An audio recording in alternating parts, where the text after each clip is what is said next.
So, guys, Manchester United return to UEFA Europa League action on Thursday evening with a quarter to 6 evening away kickoff to Viktoria Plzen on match day 6 of the brand new UEFA Europa League's new format, where it was looking worse for Manchester United over the weekend. But now are Manchester United in a crisis once again with the news that Dan Ashworth has left Manchester United after only being there for 5 months as Manchester United sporting director, which leaves Ruben Amorim now in a very, very, very difficult situation with him desperately trying to turn around Manchester United's fortunes this season, and with a January transfer window fast approaching for Manchester United as well, and without a sporting director, are Ineos leaving Ruben Amorim out to dry again? Another new manager that's had all this promise, all this hope, and all this belief that he has brought back to the Manchester United fans and supporters. Where does this leave Ruben Amorim with the departure of Dan Ashworth, which is quite a big embarrassment, especially with a crunch game in the Europa League on Thursday night, or our first ever European away visit to Viktoria Plzen on match day 6 of this UEFA Europa League's brand new format, which again, Manchester United need to win these last 3 games of this brand new league format, or we face a penultimate qualifier to get through to the knockout round of this competition, with this the only way of rooting Manchester United back into the Champions League next season. So I would say Manchester United are in an absolute mess again. I would say we are in a massive crisis. I think the downward spiral has already begun after the 2 back-to-back defeats against Arsenal and Nottingham Forest in the Premier League. And I'm hoping that this break from the norm on Thursday with us away to Viktoria Plzen will be quite a comprehensive and quite brilliant performance, is what I'm kind of hoping for from those set of Manchester United players after the embarrassment of the 3-2 defeat at home to Nottingham Forest on Saturday evening, which has left Manchester United in a worst league position since 1989 season. So Man United, it's going to be a breath of fresh air. It's going to be a break from the Premier League norm of the reality of the league season has been a mess. And obviously the Europa League is the only way Manchester United are going to get back into the Champions League next summer and for next season. But realistically, does anyone think Manchester United are good enough currently to be back in the Champions League? I think it's quite a big debate where we do need to be back in the Champions League next season. It's the only way we can get our money into the club. And I think without European football next season, it would be a massive L for this football club. And it would leave Ruben Amorim in a very, very difficult situation. Again, a manager that has brought a lot of hope, a lot of faith, and a lot of positivity back to the fans and supporters of Manchester United. But I think the departure of Dan Ashworth is something that we could have done without, especially before a big European game. And it's a big blow because he's only been there for 5 months and we've been chasing Dan Ashworth and Newcastle all summer long.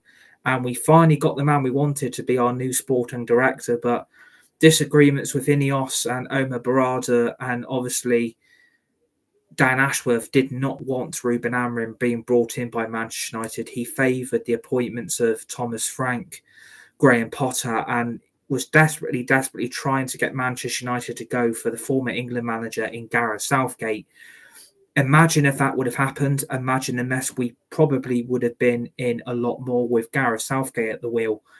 It's a very difficult situation because, again, we've got 3 Europa League games remaining, with this one on Thursday night and our last 2 against Rangers in FCSB, which I think is Steaua Bucharest. So it's a massive game for Manchester United on Thursday night. And I think the way this situation is looking and the way Manchester United are off the pitch at the moment as well as on it, I would say we are in a massive mess again. And the one who is going to be the bait will be Ruben Amorim.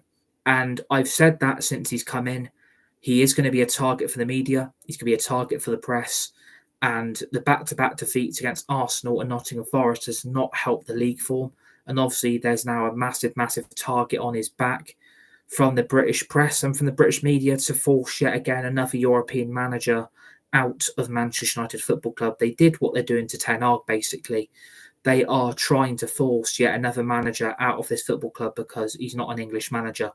And a lot of people were saying, well, maybe Manchester United should have gone down that direction of bringing in an English manager in the first place. But I think that would have made Manchester United a lot worse than what they currently are at this moment in time. And obviously, we do want to be back in the Champions League. We do need to win these last 3 games. There's 9 points available from the next 3 games in the Europa League in a row. And it has to start with a win against Viktoria Plzen on Thursday night. And again, it's going to be a tricky away trip. Away trips in Europe are always very, very tricky for Manchester United. There's a lot of atmosphere from the home team that are up against Manchester United as well.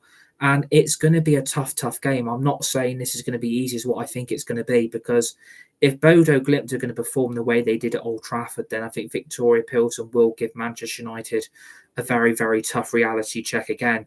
And again, I don't think, in my view, Ruben Amorim can afford a defeat, because 3 defeats on the bounce, 3 defeats in a row, 3 defeats in all competitions as well. It's going to start looking very, very bleak. And that does worry me, that all of a sudden these last 2 defeats have absolutely crucified Manchester United, and it's put us in a situation where we could have really done without it, because we could have done with getting a point against Arsenal.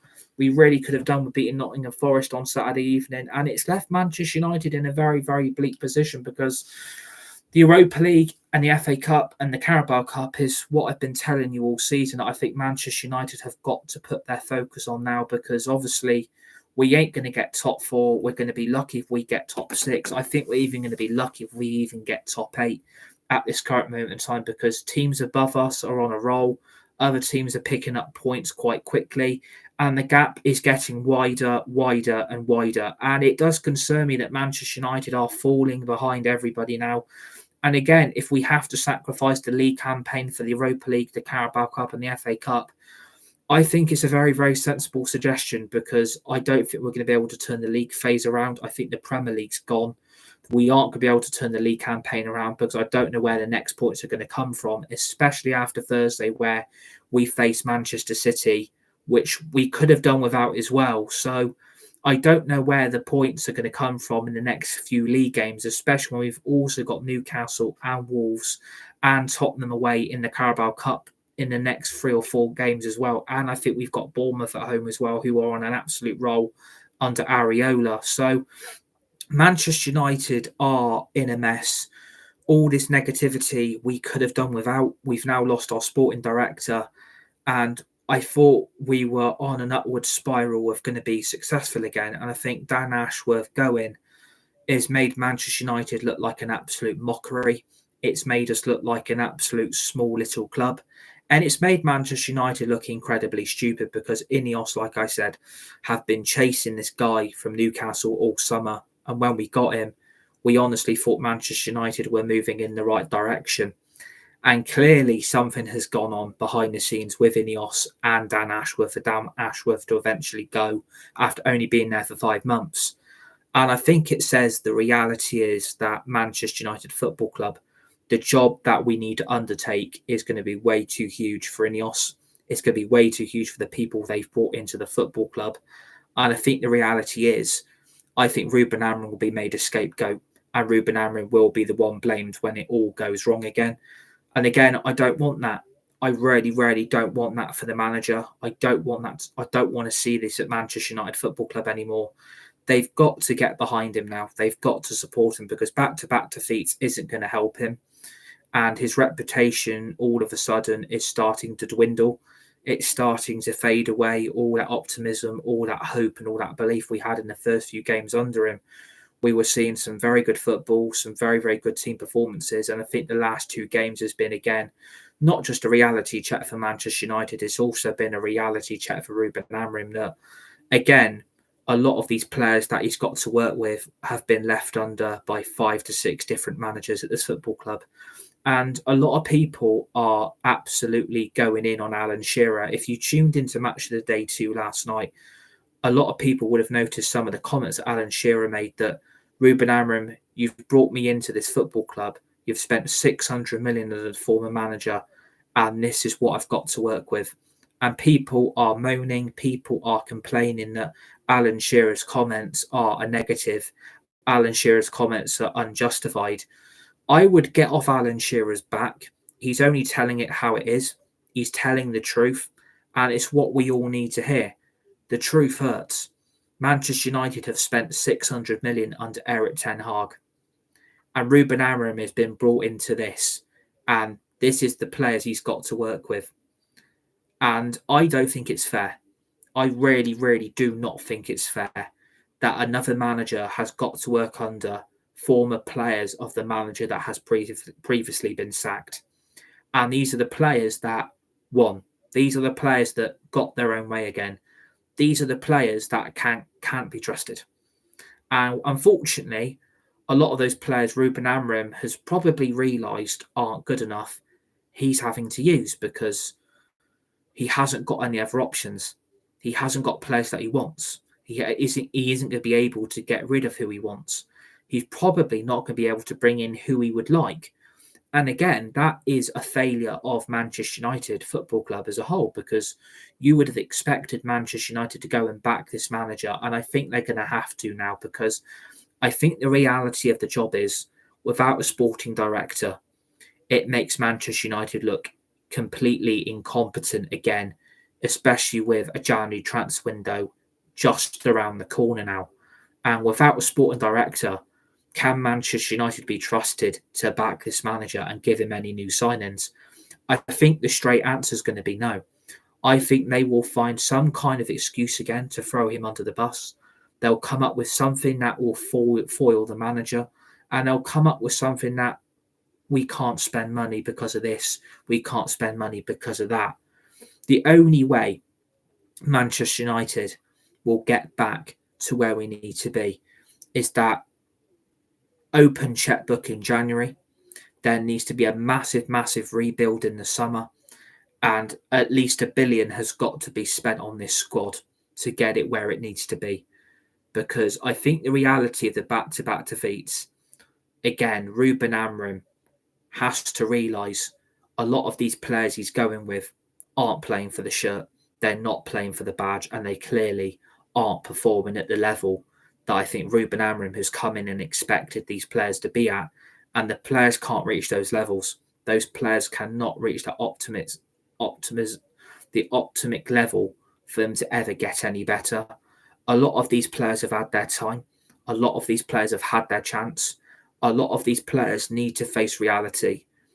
You need to be gone because you're making this football club look like a circus. You're making this football club look incredibly stupid. And a lot of you players basically don't give a fuck. And especially after Saturday, a lot of those players should be never playing for Manchester United ever again. A lot of them should never put on a Man United shirt again at this football club. Man United have got to be cruel to be kind here. You're going to have to get rid of half this dead wood, because if you keep it, you're going to end up sacking Amorim in 2 to 3 years' time, and then you'll blame him when it all goes wrong. But the reality is, the biggest problem with this football club is Ineos and the Glazer ownership. When you get into bed with the Glazers and you give them a minority stake to keep these bastards in charge, this is the crisis we get ourselves into. This is the circus we have become. This is the banter and the laughter that we are getting from our rival supporters, because Manchester United are a totally incompetent football club. And there's been no clarification why Dan Ashworth has gone. Not one reason has been given by that football club. And especially where you are desperately trying to win the Europa League, how are you going to turn this around? And hello to Paul Tanner in the chat. What's the plan? What's the vision? Because there needs to be a lot of answers. There needs to be a lot of questions at this football club. What the hell is going on? What is going wrong again? And why all of a sudden, after 3 or 4 good games, has the form gone back to being shit again? We're on our worst league run since 1988. We're in our worst league position since 1989. Manchester United are on a crisis. We potentially aren't going to get European football next season. The last time that happened, Manchester United got relegated. They were being managed by the ex-Arsenal reject, George Graham, and we got relegated. Man City relegated us on the final day of the season, and we went down. And I was having a chat with my mate, and we were chatting about What could make Manchester United sell up? What could Manchester United do to get any better? We were talking about the prospect of Manchester United do get relegated and the Glazers and Ineos piss off. That might be the only way we'll get this football club back. That might be the only way Manchester United will ever improve, is that we get relegated, we clear deck, we clear ship, and we get rid of Ineos and we get rid of the Glazers. Because I don't want to get relegated. I want to win the Europa League. I want to be back in the Champions League next season. I want to win the FA Cup. I don't know how we're going to do that now, especially when we've got Arsenal in the third round. I don't even know how we're going to get past Tottenham in the Carabao Cup, even though Tottenham got bantered by Chelsea yesterday. I'm still very, very concerned that this league form is now starting to turn after a few positive results. And I think the players are incapable of reaching the level that Amorim is desiring. I think a lot of these players will turn their back and a lot of these players will force him out. And Amorim's not to blame for the mess we are in. Ruben Amorim has come into a mess that was never right. We've got a mess that Ineos should have sorted over the summer. We've got a mess of a football club again, and it is embarrassing. I think if we fail to beat Viktoria Plzen in Europa League on Thursday, I don't know where to turn. I don't know how to ever improve the club. I don't know what direction Manchester United can go in to ever get back to the club they once were. And that fucking concerns me. That if we have to get relegated, so be it. It might be the only way to rebuild from the top to the bottom. That's the only way I can see and the vision I expect to happen. Ineos haven't done nothing since they have come in. Exactly. I completely agree with Paul Tanner in the chat. Ineos have done nothing since they've come in. They've done fuck all. We were meant to be seeing a major rebuild in the summer transfer window. We didn't get it. We saw another manager get sacked when he should have been sacked after the FA Cup final and a new manager brought in. We bottled getting Thomas Tuchel and we desperately had to get Ruben Amorim to turn this sinking ship around to get Man United improving. And Ruben Amorim will be the one to suffer. And if I was Ruben Amorim and I was looking at this now, if this goes wrong in the next 3 or 4 games and the results get worse, I would step aside, I would resign, and I would leave Manchester United in a right mess. I would leave Man United and I would leave them to rot and let Man United keep declining and declining and declining. Because I think if we do lose on Thursday, which I'm hoping we're not going to, because I do expect it to be quite a convincing away result, and I'm expecting quite an emphatic European night for this football club. I think we can go to Pilsen and win this game. I think we could score a few goals, and I think Manchester United can dominate the game because I don't really fear playing teams like Pilsen away in the Europa League because they're not really at the level they are compared to Manchester United, but they're on the same number of points of us in this Europa League. They're 1 goal difference worse than us. They've also second in the Czech League. They've only lost 2 games all season and are on 40 points and they're sat second in the league. And Manchester United are sat 13th in the Premier League on 19 points. We are sat in the Europa League and we are on 9 points with 1+ better goal difference than Viktoria Plzen. So it's a must win game for Manchester United. If we can get into the Europa League knockouts, I would feel confident that we could go into the knockouts and we could go right to the final and win it. But we've seen this before where we've got through the Europa League group stage. And I think the new league format, it's a big test for this football club. It's 4 more games. You play each other twice in the group stage. So that's 6 games. And then you play 8 league games in this Europa League. So it's 2 games more for Manchester United than per usual. But I don't think that's a hindrance. I don't think that's any sign of concern. I think Manchester United have to get used to this new league format and now how it works. And I think, again, I'm still not really keen on it. I still don't think it's the right way for this European football to be successful. And I would go back to the group stage at some point if it was possible, because I just don't like the way it works.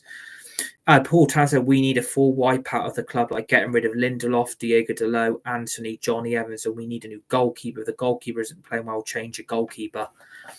I think Man United have got no choice but to go with the same team that played against Forest, in my view, even though I would be making quite a big few changes and dropping quite a few underperforming players out of that team.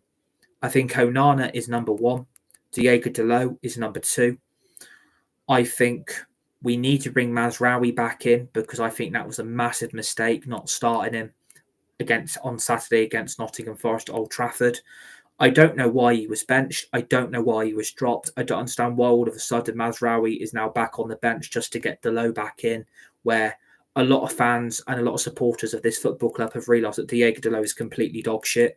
And I've been saying it for so many seasons that Dalot is massively overrated, massively overhyped, and people have backed this player till the ends of the earth. And unfortunately, the reality is Diego Dalot is nowhere near the level that people think he was at.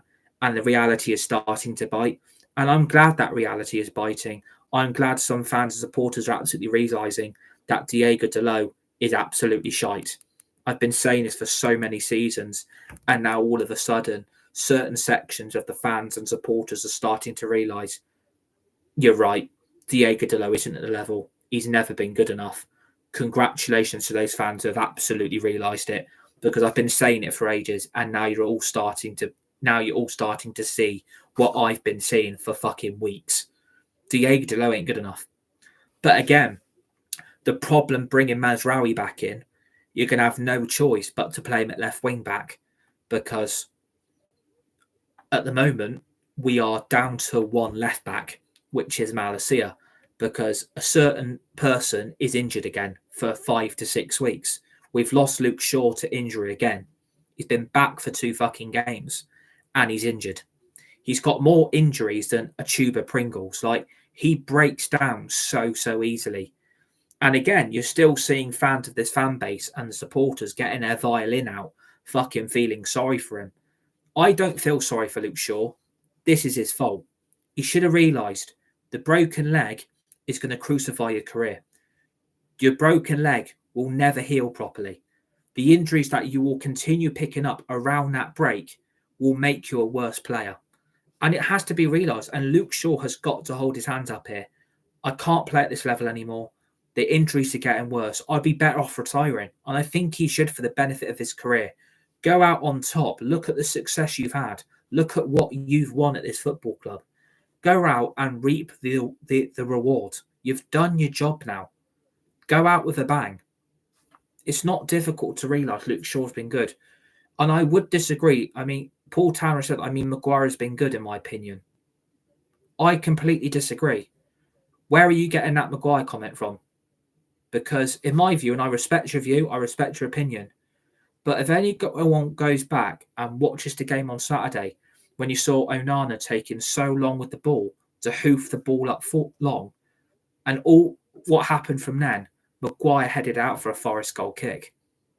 So Maguire hasn't been good. Maguire isn't good enough. Maguire needs to go. He's also part of the problem.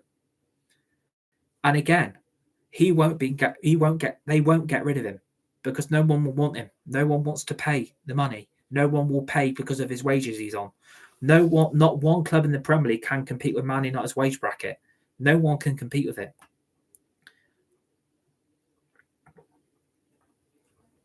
And again, like I said about bringing Mazraoui back in, if we have to play him at left wing back, then it concerns me, because he is right-footed. And again, we need a left footer at left wing back, and we don't have one, because Malacia can't be trusted. And I think Ruben Amorim has realised that himself as well. He's not just stuck with Luke Shaw, he's also stuck with Malacia. And neither of them are fit enough. Neither of them are good enough. And neither of them should have been at this football club. Man United should have got tough love in the summer and forced these players out.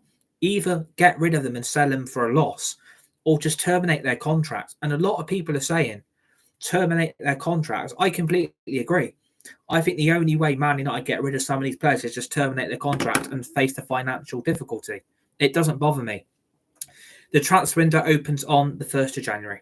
That in 2025. That is when the transfer window is open. So, I mean, do you bring Mazraoui back in and drop Delot? I think you've got to do it. I mean, it's not all of a bad thing dropping Delot, because Delot is crap, and a lot of people have realised that now. I mean, you could switch up. You could play Mazraoui in the back three with Yoro and De Ligt, and then you could put Martinez at left wing back. I mean, that might not be a bad idea. But again, I think Martinez is more suited to playing in the back three with De Ligt and Yoro. But if you want to make the left wing back a bit more solid and a little more attacking going forward, you need to be bringing Mazraoui back in, because for me, he's been our signing of the summer by a mile. And again, we only paid 12 million. And a lot of people were absolutely surprised by bringing in a new right back because we got rid of Wan-Bissaka, which again was a good thing to do. A lot of people weren't convinced by Mazraoui. I like Mazraoui. I think he makes Man United defensively a lot better, a lot more solid, a lot more fundamental. And I think going forward, he's a lot more attacking than what Wan-Bissaka used to do in the United shirt. I didn't see Wan-Bissaka do the runs Mazraoui makes. I don't see the performances in Wan-Bissaka. Mazraoui is 10 times better, massively improves us. So I think bringing him back in is a must. I think you keep the same back three, Yoro, De Ligt and Martinez. You don't give Maguire a chance after that cameo in the second half, which was, again, very, very pointless. Who do you think Ruben is bringing in? Alphonso Davies has also been linked, and also the Sporting striker's being linked as well. I don't know the answers to who the striker is going to be, but I know we're also looking at Victor Osimhen from Galatasaray. Apparently, we're going to try and terminate that loan deal with Napoli, and we're going to try and buy him in January because we need a striker. Alphonso Davies, I would fully expect to end up at Real Madrid. I don't think we've got any chance getting Alphonso Davies in. Otherwise, we're just going to pay stupid money, stupid wages, and a stupid signing on fee on a stupid contract. So, again, I don't really want that, but I would like Alphonso Davies, but it's got to be on our terms. I think the striker we need is Victor Gyökeres from Sporting and Osimhen. I mean, I think we need both, because we've also got a goal-scoring problem once again, where we've got neither striker can put the ball in the back of the net consecutively. They're too inconsistent. And again, it was a big clarity on Saturday that when Rasmus put the ball in the back of the net and made it 1-1, he was completely non-existent for the rest of the game. And again, I was very, very surprised by that, because I'm thinking the goals he scored in 3 and 3 isn't a bad thing for the player. And I thought his confidence would have been a bit more solid and a bit more better and a stronger mentality. But it just did not look like Rasmus was anywhere near influential in the second half at Old Trafford on Saturday evening. And he was completely non-existent from an attacking point of view. And again, that is a big problem as well. You've got a goal-scoring problem with two strikers that are just too massively inconsistent. I don't know what Rasmus' celebration is about. I don't really understand it. I just celebrate the moment when the ball goes in the net. I'm not really bothered by the celebrations. I'm just bothered by putting the ball in the back of the net and trying to get results on the pitch. It doesn't matter what the way players are celebrating, in my view, as long as they're putting in performances and if at least they're putting in consistency, then that should be a good thing. So I don't care what the celebrations are, as long as the players performing, it does not bother me. So I think, the striking problems also a reality, that we do need two better strikers.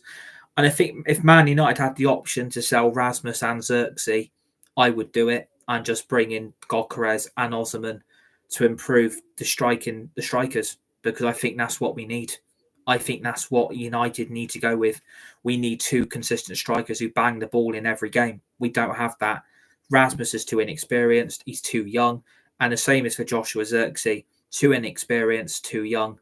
And again, we had very, very big hopes of both strikers. Very, very big hopes for them hitting the ground early. And it's still taking quite a long time for them to be consistent in front of goal. And we're in season 2 with Rasmus, and it's too inconsistent. We're in season 1 with Joshua Xerxes. Again, was completely inadequate in the second half. Again, against Forest, did absolute fuck all again, and didn't really benefit towards getting us a point or even trying grabbing us the win. Unfortunately, to lose to Forest is embarrassing. Paul's Tanner's also put we need 2 left backs and 2 strikers. Yeah, we do need 2 strikers. And yeah, we do need 2 left backs. Again, massively agree. Because we can't rely on Luke Shaw. We can't rely on Malacia. And long term, neither of those players can be trusted, especially with their injury records. So I think that's the left back debate and chat concluded. As for the midfield, well, I think the one I've been really disappointed by, and I don't know what's happened to him, I think the drop off from Kobe Mainu is absolutely incredible. Like last season, he was phenomenal under Eric Ten Hag. And I don't know what's happened to him, but he hasn't been the same player since he came back from the Euros with England, where we lost in the final again, twice on the trot. I don't know what's happened to Mainu, but he doesn't look like the same player. And I don't know why that is. I don't know why Kobe Mainu is performing the way he is. Is he got an injury? Is he playing through the pain barrier? Or has Gareth Southgate completely fucked him over after England lost the Euro final against Spain? Because I thought on Saturday, Kobe Mainu was non-existent. Like I didn't see the performances that he had last season in him. I didn't see that consistency, what he had in every game last season, where he was probably our best midfielder in the team. He was hitting levels that certain other midfielders couldn't hit. McTominay couldn't hit them. Hannibal Mabry, Bruno Fernandes, Casemiro, and even Christian Eriksen. Kobe Mainu was our best midfielder last season. And in the last game against Forest, he just, again, it did not look like the player we had last season. And I don't know why that is. Again, he could be playing with an injury. He could be playing with a knock. He could be fatigued, but he did not look sharp. And I don't know why that is. I don't know why that is. And it does concern me because I love Kobe Mainu. He's one of my favourite players, but the concern and the drop-off from last season is incredible. And I don't know why. What's happened to Kobe Mainu? Again, it could be he could be playing through the pain barrier. He could be having a pain-killing injection. He could be playing with something that we don't know about, and he's having to play because a lot of the other midfielders we've got can't be trusted. And I think that says a lot. That I think the 3 midfielders on that bench on Saturday, I think Ruben Amorim realises that he's basically stuck with Bruno Fernandes, Kobe Mainu, and Agate as his 3 best midfielders because the three replacements he's got are nowhere near the level that those 3 are at. And it's a concern that if you lose Mainu, we are back to having either Casemiro or Eriksen back in the team. And if you lose Agate, it's both Casemiro and Eriksen, or you play Mount. And I think the changes Amrim's got to make are the very, very reasonable aspects of. I would drop Onana after what we saw on Saturday. I think the goalkeeper has got to be desperately changed for his abysmal performance for all 3 Forest goals. We've discussed about where Mazraoui fits back in the team because everyone's realised that Delo is shite. For the midfield, it's a tough one. I would still start Kobe Mainu because I trust him in that midfield.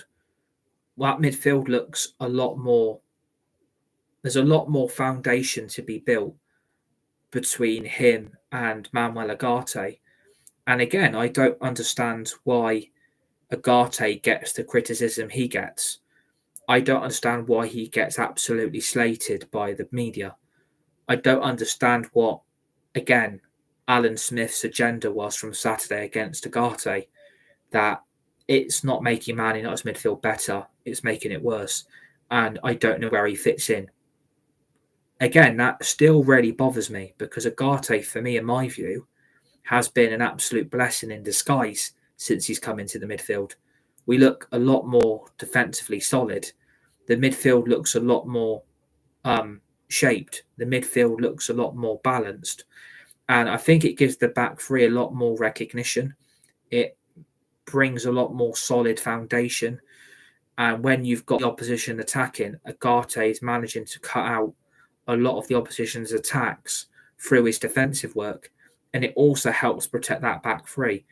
But he's not just also doing his defensive work, he's also doing the attacking work as well, because the way he's managing to bring the ball out from the back and managing to get the ball a lot more forward, you're seeing him being able to get a lot more forward towards the opposition penalty area. You're seeing a lot more getting the ball forward, which I like. And I think that was a big problem with the current midfielders we had. We were taking ages to get the ball a lot more forward, and we were playing a lot more defensively. And I think what Agate's brought in is he's brought in a defensive job, but he's managing the attacking aspect as well. That whenever we get into a difficult attacking situation from the opposition against us, we're managing to break down the opposition's momentum and their attacks, because the back three does look solid now. Yoro's back, which I think is a blessing for us. It also ends the careers of Johnny Evans, who again is still injured. Lindelof is still injured, so neither of them will play on Thursday. Luke Shaw is still injured, so he will be unavailable.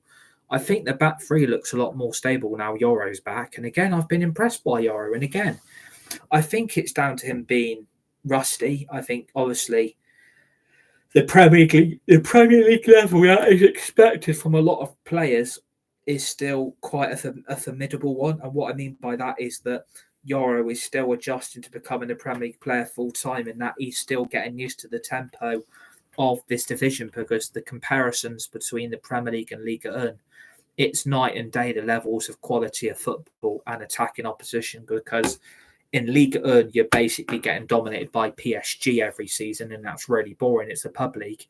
And in the Premier League, it's a lot more open this season than ever. I mean, I've never seen quite an exciting Premier League season like this, where you've got Bournemouth up there, Brighton, Forest, Fulham, Villa, and the title race seems open as well between 2 or 3 clubs in my view. But I still, like I said, expect Liverpool to come out on top. But I think Yoro's adapting to the tempo and the rhythm of the Premier League, which is being thrown at him. But I think he's done very, very well in the first 2 games that I've seen him performing. I think Yoro makes the back three look a lot more defensively solid. I think it works. And I think his passing ability is also good. And he's able to get the ball. He's managing to be able to bring the ball from the back three, and he's managing to pick out a midfielder with quite difficult passes and routines. And he's being able to pick passes out, which I don't really see a lot from De Ligt or Martinez. And I think Yoro's that little surprise package, that he's being able to get the ball again from the back to the front quite quickly. And that's what I like about him. There seems a good combination there between those three centre backs. And I'm hoping the more game time they have together, Yoro, De Ligt and Martinez, the stronger and more physical and more defensively solid Manchester United hopefully will get. So I wouldn't change the back three. I think the midfield picks itself. I think the wing backs, again, Mazraoui comes in for Delo. I would bring Brandir in for Onana and change the goalkeeper for the way Onana conceded those 3 goals on Saturday. I don't think you can forgive that. I think Onana has been a very bad signing. I think Onana doesn't deserve the praise he gets. And I think an Eric Ten Hag signing again, which hasn't worked. And we spent stupid money on him. And now that looks like that's, again, massively backfired. And I think my mate Josh Rowden, and massive shout out to him, by the way, he's an absolute legend. And John as well. Massive shout out to both of them. He said that Onana's no good. And again, Onana is a big problem in goal.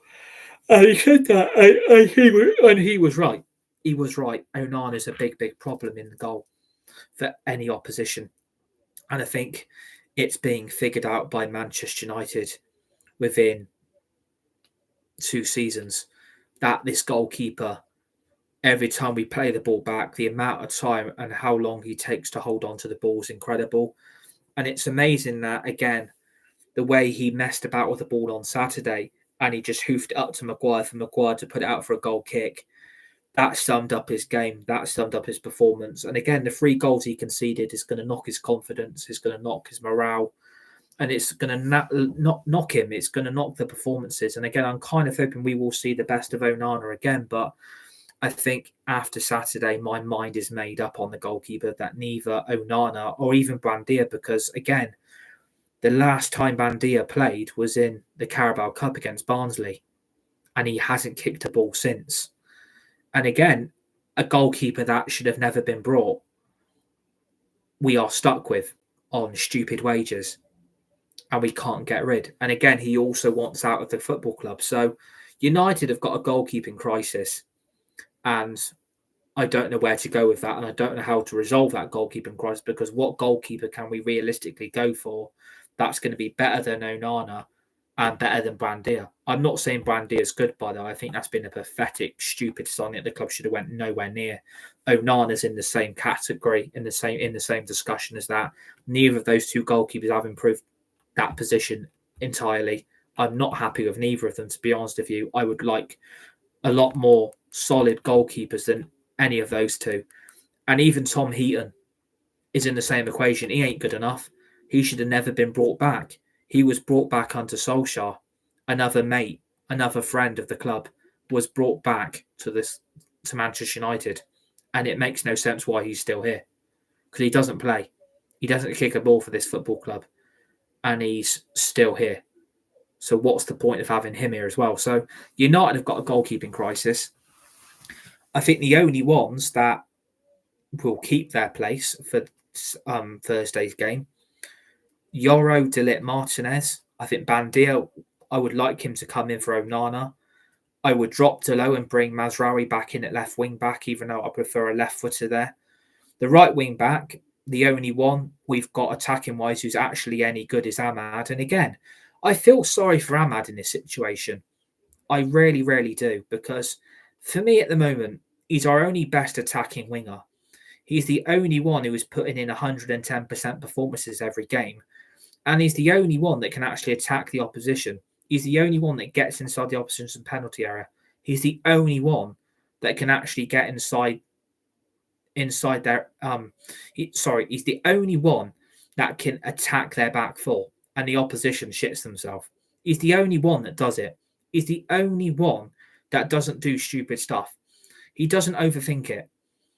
And Ahmad's the only hope, attacking wise, I think we've got at this football club, because Rashford's attitude stinks. Garnacho, I think, is now getting in the same bracket as Rashford, because the way he went off on Saturday, stropped about, parked himself on the steps of the bench, parked himself on the steps, pulled his socks down, chucked his shin pads away, and it's like the fucking attitude's disgusting. And he's going to end up becoming in the bracket as Rashford. Their attitude stinks. Either one of those two are either brought off or don't start. Their attitude and the commitment falls off a cliff, and it's disgusting. So again, I think that's an attitude problem by Garnacho, that he's throwing his toys out the pram because he got brought off on Saturday. Unfortunately, you were shit. And again, you're moaning about going off. And I can understand why, because you've been replaced by Marcus Rashford. And again, that didn't fill me with any confidence, bringing Rashford on for Garnacho. That frightened the shit out of me. And again, that didn't work. And that backfired massively, attackingly going forward. Because as soon as Rashford was brought on, Garnacho goes off. Rashford gets put on the fucking right. And you've got Ahmad on the right and Rashford. And the left wing position has been completely left blank. So again, if we've got an attitude problem with Rashford and Garnacho, get rid. Because if that's going to be the attitude, and that's going to be the way it is from them full time, then you have to get rid. Because if they're throwing their toys out the pram and they're going to act really babyish about it, you shouldn't be at the fucking football club then. Because a manager has to make a decision. He has to change things. And if you don't like it, piss off. So again, I don't think Garnacho is safe Thursday. The only one I think is safe is Ahmad. He's the only one that I trust. And I'm backing him. And Agate. They're the only two I trust. The rest of them I don't trust now.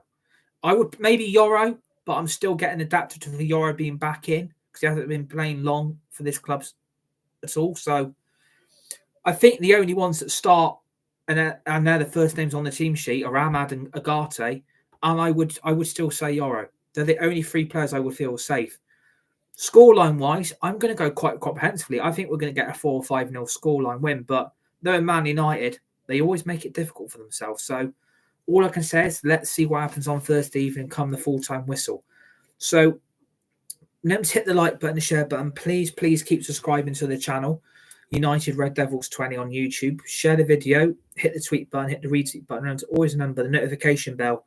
If you put the bell on at all times, you'll receive dedicated and upcoming brand new content of brand new videos, brand new shorts, brand new live streams that we've got planned for these last few remaining weeks in 2024.